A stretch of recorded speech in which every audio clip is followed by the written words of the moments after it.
भोले बाबा पूछे चिड़ैया से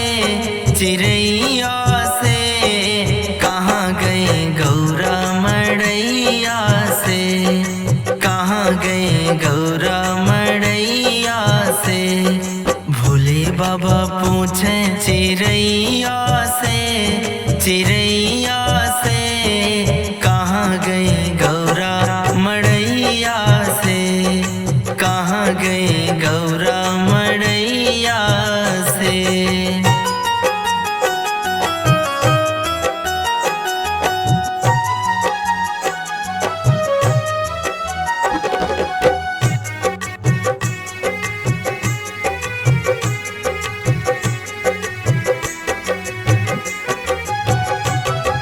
ब्रह्मा से पूछे विष्णु से पूछे, ब्रह्मा से पूछे विष्णु से पूछे, जा कर के पूछे लक्ष्मी मैया से कहाँ गए गौरा मड़ैया से, कहाँ गए गौरा मड़ैया से।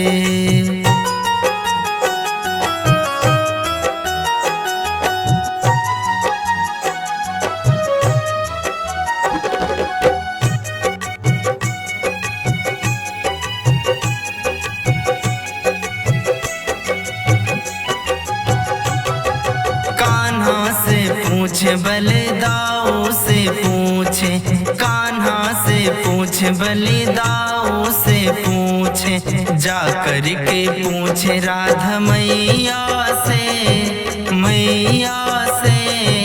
कहाँ गए गौरा मड़ैया से, कहाँ गए गौरा मड़ैया से।